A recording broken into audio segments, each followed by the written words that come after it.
ఈ రోజు ఉదయం 10 గంటలకి పాడేరులో నేనైతే బయటకొచ్చాను. అలా బయటకొచ్చి నేను పాడేరు జూనియర్ కాలేజ్ దగ్గరికి వెళ్ళాను. నేను ఇక్కడ రావడానికి ముఖ్య కారణం ఏంటంటే ఇక్కడ జాతీయ స్థాయిలో ఆర్చరీ పోటీలు ఇక్కడ నిర్వహిస్తున్నారు. ఈ పాడేరులో మొత్తం వారం రోజులుగా ఈ ఆర్చరీ పోటీలు అనేవి జరుగుతున్నాయి. ఈ వారం రోజుల్లో మండల స్థాయి నుంచి జాతీయ స్థాయి వరకు అన్ని స్థాయిల వారికి పోటీలు అనేవి జరుగుతున్నాయి. ఇంతకు ముందు కేవలం మండలాల వారీగా పోటీ అనేది జరిగేది.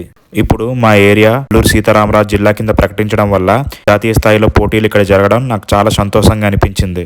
ఈ ఆర్చరీ పోటీల్లో ముఖ్యంగా మా గిరిజన యువత ఎక్కువగా ప్రత్యేక శ్రద్ధ చూపిస్తారు.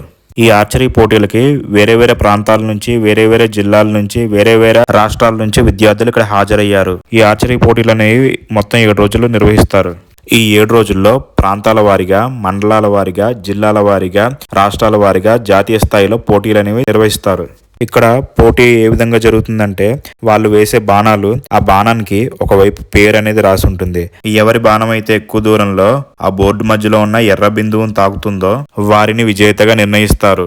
ఈ విధంగా ఈ ఆర్చరీ పోటీ అనేది నిర్వహించడం జరుగుతుంది. ఈ పాడేరు జూనియర్ కాలేజ్లో ఈ ఆర్చరీ పోటీలే కాకుండా వివిధ రకాల క్రీడా పోటీలు అనేవి ప్రతి సంవత్సరం జరుగుతూనే ఉంటాయి. So friends, good bye all of you. ఇంతటితో ఈ వీడియో అయితే నేను ఆపేస్తున్నాను.